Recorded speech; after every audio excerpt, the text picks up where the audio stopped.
নমস্কার বন্ধুরা, কেমন আছেন আপনারা সবাই? আশা করছি আপনারা সবাই সুস্থ আছেন, ভালো আছেন। ছোট ছোট টিপস আপনাদের প্রত্যেক দিনের কাজকে সহজ করে দেয়। চলুন আজকে টিপস দেখে নিই। প্রথম যে টিপসটি শেয়ার করছি, আমরা যে গাঁটি কচু খাই, অনেক সময় দেখা যায় গাঁটি কচুর খোসা ছাড়াতে আমরা ছুরি বটির ব্যবহার করি। এমনকি খোসা ছাড়ানোর সময় অনেকটা অংশই গাঁটি কচুর খোসার সঙ্গে নষ্ট হয়ে যায়। তাই ছুরি বটি দিয়ে না ছাড়িয়ে আমাদের বাড়িতে যে এই ধরনের চামচ থাকে, একটি চামচ যদি আমরা চামচের হ্যান্ডেলটা দিয়ে গাঁটি কচুর গায়ের ওপরে এইভাবে টানতে থাকি, দেখবেন খুব দ্রুত কিন্তু আমরা গাঁটি কচুর খোসাটা ছাড়িয়ে নিতে পারবো। আর এইভাবে আপনারা গাঁটি কচুর খোসা ছাড়ালে খুব দ্রুত গাঁটি কচুর খোসাও ছাড়াতে পারবেন। সেই সঙ্গে কিন্তু আপনাদের খোসার সঙ্গে একটু সবজি নষ্ট হবে না। এই দেখুন, আমি যে গাঁটি কচুর খোসাটা ছাড়ালাম, কত সুন্দরভাবে পরিষ্কার হয়ে গেছে। ভালো লাগলে আইডিয়াটি অবশ্যই আপনারাও কিন্তু ট্রাই করে দেখতে পারেন। আশা করছি আপনাদেরও কিন্তু খুব ভালো লাগবে। আমরা মহিলারা যখন বাসন মাজি এই ধরনের স্কচব্রাইট ব্যবহার করেই থাকি। দেখা যায় স্কচব্রাইটগুলো বেশি দিন টেকসই হয় না। এর জন্য ছোট্ট এই টিপসটি অ্যাপ্লাই করবেন। আমি সুতো দিয়ে এইভাবে দেখুন, স্কচব্রাইটটার যে কোনো একটা মাথায় যে মোটা ধরনের সুতো হয় বা লাইলনের সুতোও নিতে পারেন, এইভাবে আপনারা সুতো দিয়ে সেলাই করে সুতোটার মধ্যে এইভাবে একটি গিঁট বেঁধে দিন। তারপর এটাকে আমরা কিভাবে ব্যবহার করলে একটি স্কচব্রাইট অনেক দিন টেকসই হবে, সহজে নষ্ট হবে না, চলুন আমরা দেখে নিই। আমরা যখন বাসন মাজি, বাসন মাজার পর কী করি, স্কচব্রাইটটাকে সাবানের পাত্রের মধ্যে রেখে দিই। এতে সাবানটাও তাড়াতাড়ি গলে যায়, কারণ সাবানের পাত্রের মধ্যে স্কচব্রাইটের জলটা পড়ে। আর স্কচব্রাইটটাও অনেকক্ষণ ভেজা থাকার কারণে তাড়াতাড়ি নষ্ট হয়ে যায়। তাই আমরা স্কচব্রাইটটাকে আমাদের যে সিঙ্ক আছে বা যে কোনো হ্যাং করার জায়গায় ঝুলিয়ে রাখতে পারি। স্কচব্রাইটের জল তাড়াতাড়ি পড়ে যাবে, স্কচব্রাইটটা শুকিয়ে যাবে তাড়াতাড়ি, অনেক দিন টেকসই হবে। রুটি করার পর অনেক সময় বেলন চাকি এইভাবে নোংরা হয়ে যায়। আর নোংরা হয়ে গেলে এটা আমরা জল দিয়ে ধুয়ে পরিষ্কার করি। যেহেতু বেলন চাকি কাঠের জিনিস, জল দিয়ে ধুয়ে পরিষ্কার করলে বেশি দিন টেকসই হয় না। তাই এই কাজটি করবেন। জল দিয়ে তো অবশ্যই পরিষ্কার করতে হবে, কারণ বেলন চাকিতে নোংরা থাকে। জল দিয়ে পরিষ্কার করার পর খুব ভালো করে আপনারা বেলন চাকির গায়ে যে জলটা আছে সেই জলটাকে মুছে নিন। তারপর একটু তেল, সরিষার তেল হোক বা যে কোনো রান্নার তেল, বেলন চাকিতে ভালো করে লাগিয়ে রাখবেন। এতে দেখবেন কাঠের বেলন চাকিতে ফাঙ্গাস ধরবে না, অনেক দিন ভালো থাকবে আর নষ্ট হবে না। মাছ কাটতে গেলে অনেক সময় আমাদের অনেকটা সময় লাগে, বিশেষ করে ছোট মাছের আঁশ ছাড়াতে গেলে। তাই আমাদের বাড়িতে যে খুন্তি থাকে, এই ধরনের কোনো এক্সট্রা খুন্তি থাকলে নিয়ে নেবেন। খুন্তির এইভাবে মাথাটা ধরে একবারে টান দিলেই দেখবেন যে কোনো মাছের আঁশ খুব দ্রুত আপনারা ছাড়াতে পারবেন।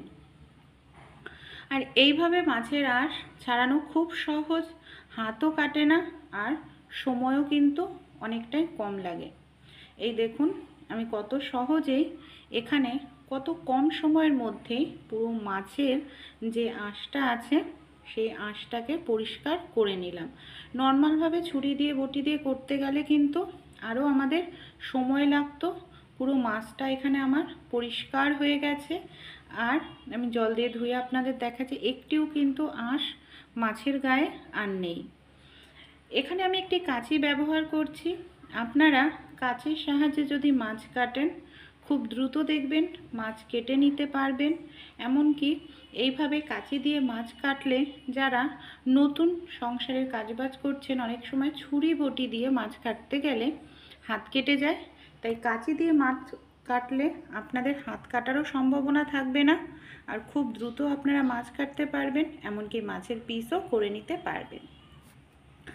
তাছাড়াও আমাদের যে এই ধরনের গ্রেটার থাকে, গ্রেটারে মাছটাকে নিয়ে এইভাবে একটু ঘষলেই দেখবেন মাছের ওপরের যে আঁশটা আছে খুব সহজেই আপনারা কিন্তু গ্রেটারের সাহায্যেই মাছের আঁশ ছাড়িয়ে নিতে পারবেন। এই পদ্ধতিতেও কিন্তু খুব দ্রুত মাছের আঁশ ছাড়ানো হয়ে যায় ছুরি বটি ছাড়াই। এই দেখুন আমি এই পদ্ধতিতেও দেখালাম কত দ্রুত আমার মাছের আঁশ এখানে ছাড়ানো হয়ে গেল। ভালো লাগলে অ্যাপ্লাই করে দেখবেন, আপনাদের কাজটিও সহজ হবে। প্রেসার কুকারের মধ্যে আপনারা কখনো টুথপেস্ট বা কোলগেটের ব্যবহার করেছেন? কেন প্রেসার কুকারে কোলগেটের ব্যবহার করব? অনেক সময় প্রেসার কুকারে ডাল বা কোনো খাবার বসালে পুড়ে যায় আর ভেতরটা এরকম দাগ হয়ে যায়।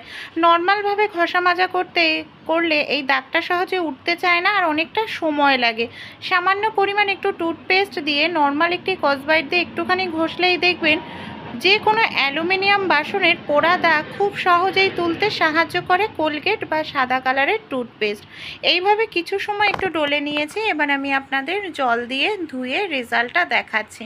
এই দেখতে পাচ্ছেন প্রথমে কীরকম দাগ ছিল, এখন দেখুন কত সুন্দর পরিষ্কার হয়ে গেছে। ভালো লাগলে আমরা মহিলারা যখন শাড়ি চুড়িদার পরি অবশ্যই তো সেফটি পিনের সাহায্যে আমরা পিন আপ করে থাকি। অনেক সময় কি হয়, সেফটি পিনের মাথাটা ভোঁতা থাকে কিংবা মোটা জায়গায় সেফটি পিন সহজে ঢুকতে চায় না, খুবই সমস্যার মধ্যে পড়তে হয়, তখন পিন আপ করা যায় না। তাই ছোট্ট একটি টিপস অ্যাপ্লাই করতে পারেন। আমাদের প্রত্যেকের বাড়িতেই সাবান থাকে। সেফটি পিনটাকে কি করবেন, সাবানের মধ্যে এইভাবে 2-3 বার একটু সেফটি পিনের মাথাটা ঢুকিয়ে নেবেন। এর ফলে সেফটি পিনের গায়ে সাবানটা হালকা করে লেগে যাবে লেয়ার, যে কোনো মোটা জায়গায় খুব সহজেই স্লিপ কেটে ঢুকে যাবে, এমনকি পিন আপ করতে কোনো রকম অসুবিধা হবে না। ভালো লাগলে অবশ্যই ট্রাই করে দেখবে। পরের যে টিপসটি শেয়ার করব, অনেক সময় দেখা যায় কোনো কিছু প্রেসার কুকারে আমরা বসাই, জল হয়তো কম দিই বা অনেকক্ষণ থাকার কারণে সিটি ওঠে না, এইভাবে প্রেসার কুকারের ভেতরটা পুড়ে যায়। আর এই যে প্রেসার কুকারের ভেতরটা পুড়ে গেলে আমাদের কিন্তু পরিষ্কার করতে অনেকটা সময় লাগে, অনেকটা মাজা ঘষা করতে লাগে। খুব দ্রুত সহজেই কিভাবে পরিষ্কার করতে পারবো তারই একটি টিপস আপনাদের সঙ্গে শেয়ার করছি, চলুন দেখে নিই। সবার প্রথমে কি করব, প্রেসার কুকারটাকে গ্যাসের ওপরে আমি বসিয়ে দিচ্ছি। এবার দিয়ে দেব এর মধ্যে আমি বেশ কিছুটা পরিমাণ জল দিয়ে দিলাম। এর মধ্যে আমি দিয়ে দিচ্ছি 1 চামচ পরিমাণ মতো খাবার সোডা, সেই সঙ্গে আমি দিয়ে দেব 1 চামচ পরিমাণ মতো ডিটারজেন্ট পাউডার। খুব ভালো করে এবার আমাদের মিশিয়ে নিতে হবে। এটা ঢাকনাটা বন্ধ করে 1-2 সেকেন্ডের জন্য একটু রেখে দেব। তাহলেই কি হবে, গরম হওয়ার কারণে পোড়াটা খুব সহজেই উঠে যাবে। আমি চামচ দিয়ে এইভাবে আপনাদের ঘষে দেখাচ্ছি যে কত দ্রুত আমাদের পোড়াটা উঠে প্রেসার কুকারটা পরিষ্কার হয়ে যায়। খুব কম সময়ে এইভাবে আপনারা পরিষ্কার করে ফেলতে পারবেন। অনেকটা সময় ধরে আপনাদের মাজা ঘষা করার কোনো প্রয়োজন পড়বে না।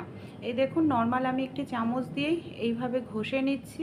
তারপর আমি সামান্য একটুখানি স্কচব্রাইট দিয়ে ঘষলেই কিন্তু আমাদের প্রেসার কুকারটা পরিষ্কার হয়ে যাবে। সামান্য একটু স্কচব্রাইট দিয়ে ঘষে নিয়েছি, দেখুন জল দিয়ে ধুয়ে দেখাচ্ছি কতটা সুন্দর পরিষ্কার হয়েছে, সময়ও বেঁচে গেছে। ভালো লাগলে ট্রাই করে দেখবেন। আপনারা কখনো এইভাবে কড়াইয়ের মধ্যে পোড়াবাজি ব্যবহার করে দেখেছেন? কেন আমরা কড়াইতে পোড়াবাজির ব্যবহার করব? যাতে আমাদের খাটনিটা অনেকটাই কমে যাবে। চলুন দেখে নিই। এই ধরনের রং মশাল তুবড়িগুলো যখন ব্যবহার করা হয় তারপর আমরা জ্বালানোর পর ফেলে দিই। এই ধরনের রং মশাল তুবড়ির মধ্যে জ্বালানোর পর বালি থাকে, এই বালিগুলোকে ভুলেও ফেলবেন না। আপনারা কোনো কৌটোর মধ্যে ভরে রেখে দিন। আমাদের বাড়িতে যে কড়াই বা যে কোনো পাত্র পুড়ে যায় সেটা পরিষ্কার করতে অনেক সময় লাগে, ঘষাঘষি করতে লাগে। সেক্ষেত্রে এই যে বালিগুলো দিয়ে যদি আমরা পোড়া বাসন একটুখানি ডলে নিই তাহলে কিন্তু খুব দ্রুত পোড়া বাসন পরিষ্কার হয়ে যাবে। আর এতে আমাদের সময়টাও বেঁচে যাবে আর খাটনিও বেশি করতে লাগবে না। এইভাবে কিছু সময় ঘষে নেওয়ার পর আমি আপনাদের নর্মাল জল দিয়ে ধুয়ে দেখাচ্ছি কতটা সুন্দর পরিষ্কার হলো, আপনারাই দেখে নিন। রসুনের খোসা ছাড়াতে অনেক সময় আমাদের অনেকটা সময় লেগে যায়। আমাদের বাড়িতে যে হ্যান্ড হুইস্কি থাকে, হ্যান্ড হুইস্কির মধ্যে রসুনগুলোকে আপনারা এইভাবে ভরে নিন। গ্যাসের ওপর হ্যান্ড হুইস্কির কিছু সময়ের জন্য এইভাবে একটু ধরুন যাতে রসুনের মধ্যে গ্যাসের গরম হিটটা লাগে। বেশি সময় নয়, 10 থেকে 20 সেকেন্ড ধরলেই হয়ে যাবে। এবার আমি গ্যাসটা বন্ধ করে কিছু সময় অপেক্ষা করব রসুনটাকে ঠান্ডা হওয়ার জন্য। কিছু সময় পর দেখুন আমি এইভাবে রসুনটাকে বের করে নিচ্ছি। তারপর আপনাদের দেখাবো যে কত দ্রুত আমরা রসুনের খোসা ছাড়িয়ে নিতে পারি। এই পদ্ধতিতে করলে রসুনের খোসা একেবারে নরম হয়ে যায় আর খুব দ্রুত কিন্তু রসুনের খোসা ছাড়ানো হয়ে যায়, সময় অনেকটা বেঁচে যায়। এমনকি অনেক সময় নখ দিয়ে টানাটানি করতে লাগে, রসুনের খোসা ছাড়ানো যায় না। সেক্ষেত্রে এই টিপসটি অ্যাপ্লাই করবেন, এতে কিন্তু রসুনের স্বাদ গন্ধ একই থাকে, শুধু খুব দ্রুত রসুনের খোসাটা ছাড়ানো হয়ে যায় আর আমাদের নখটাও নোংরা হয় না, অনেকটা সময়ও নষ্ট করতে হয় না। টিপসগুলি যদি আপনাদের একটু ভালো লেগে থাকে অবশ্যই অ্যাপ্লাই করে দেখবেন, আশা করছি উপকার পাবেন। আর আপনাদের বন্ধু বান্ধবদের সঙ্গেও এই ছোট ছোট টিপসগুলি অ্যাপ্লাই করতে ভুলবেন না।